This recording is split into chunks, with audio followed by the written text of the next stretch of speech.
Alright, fans, we are back with a brand new chapter of My Hero Academia. Last chapter 396 went pretty tragic as I thought it would be because All Might's facing All for One and he's pretty much armed up. And we saw the last chapter where he did attack on All for One, and we pretty much stopped at that chapter. And now in 397, I don't see what's going on in this chapter because the title says you won't believe what All Might does. I mean, what did he do? I mean, did he just make another kill blow move on all for one or something else? Because I really don't know. But we're going to find out right now. So without further ado, guys, let's jump right into this chapter.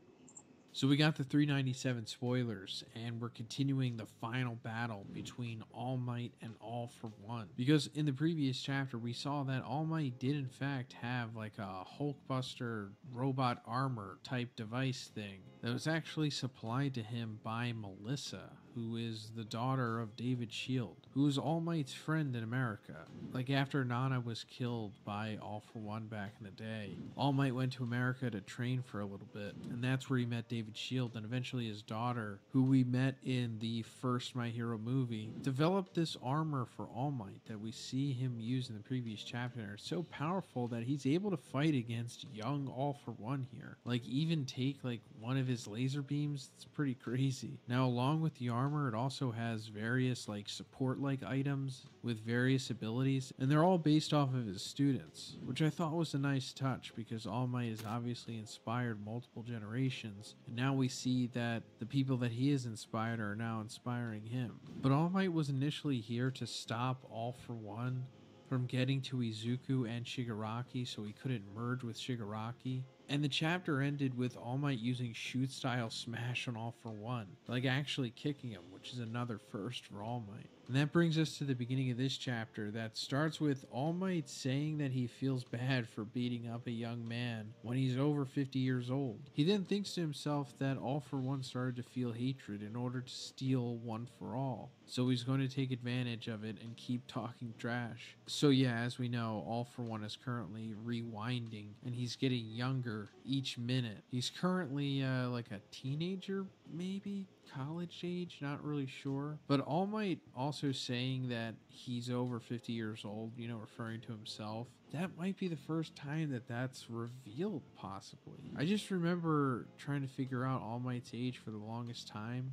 And yeah, you can eventually like figure out that he's at least in his 50s, but figuring out like his exact age is kind of difficult, which is funny. But yeah, All Might is pretty old. He just doesn't seem like he's that old, if that makes sense. And I also really love this dynamic here where All Might realizes that he has the ability to make All for One angry and like feel straight up hatred. So he's like talking trash and using it to his advantage. And it's been the opposite this whole time, like throughout all of their battles. It's been All for One trash talking All Might and exploiting him that way.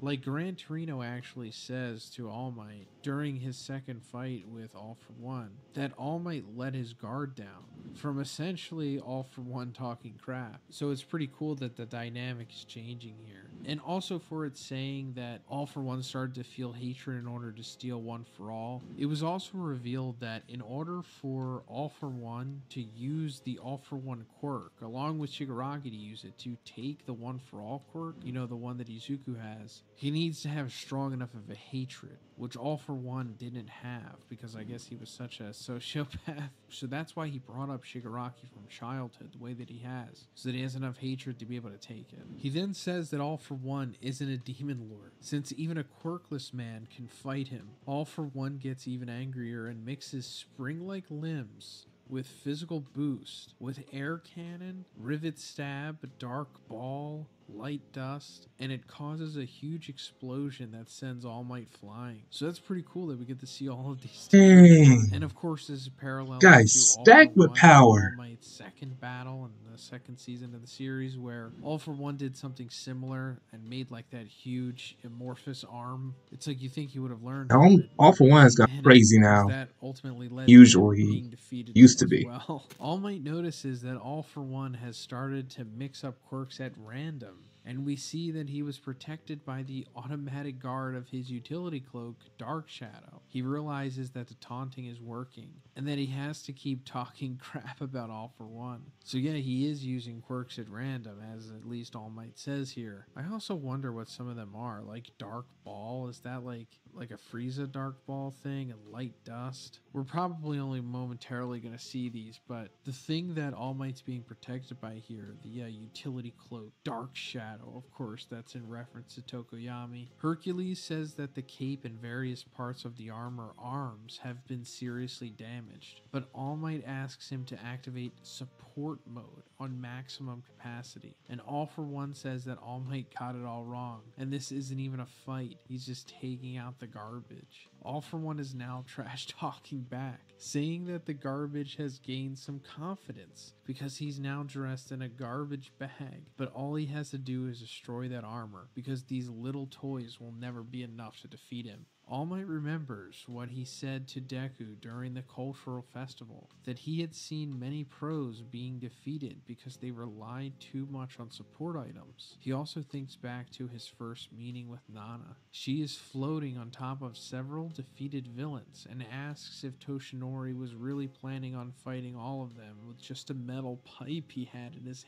hands. Cuts back to the present, and All Might goes for another attack. All For One says, "I didn't fall for your pathetic bait. My victory is guaranteed, so I decided to stop and take out the garbage." And All Might says, "Could you stop making excuses? It's honestly hard to watch." End of chapter. So it goes back to what I was talking about in the previous review, where All Might is using something that he normally wouldn't use, being Quite interesting to hear. and using his suit with support items, and also being inspired by the previous generation. We're going to see the flashback of him telling, Izuku during the cultural festival that he'd seen many pro heroes being defeated because they relied too much on them. And also apparently at one point he used a metal pipe to fight. I guess this is like one of his first moments being a hero or something, because this is like a flashback from 40, 35 years ago or something, when he was still with Nana. But the chapter's ending with All For One saying that he's not falling for All Might and his trash talking and making him more angry and using his emotions against him. I mean, yeah, I guess he could say that, but it also is getting to him, I suppose. And also, this is pretty much All Might's only chance at organically winning here. And of course, I'm excited to see what ultimately happens with this. Will Night Eye's prophecy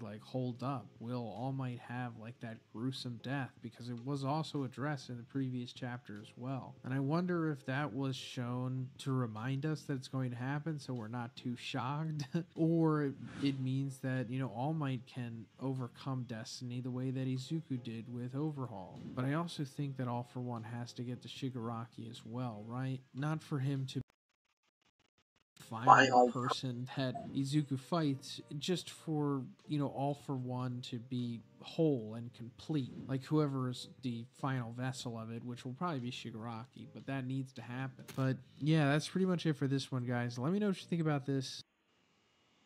Okay, that was a lot of information to gather, but wow, so it looks like All Might is doing the best he can to stop All For One. Buy some time for Deku to stop Shigaraki.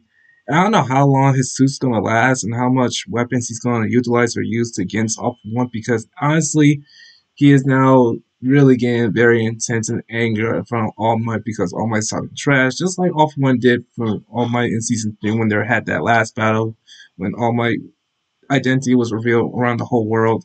And even though he had to use the last bit of his power to stop All For One, he got pretty lucky on that battle, but still, compared to this battle, it's quite different. I don't know if there's a chance that All Might's gonna live in this battle, because all hands down, guys, because this is gonna probably be a dreadfully bloody battle right here. Because I don't know who's gonna live or who's gonna die or who's gonna or even survive on this. I mean, we don't even know. I mean, Deku doesn't know that All Might's fighting All For One. I don't know if he can sense it, but I know he can feel it. So as of right now, Deku's just gonna have to do what he can to stop Shigaraki before All For One gets to him and Shigaraki, absorb him. So yeah, but not too long to wait for 398, because I don't know if they're on break right now, but I'm pretty sure we're gonna get that chapter very soon. All right, guys, that's it for today's video. Thanks for watching. I'll see you guys later.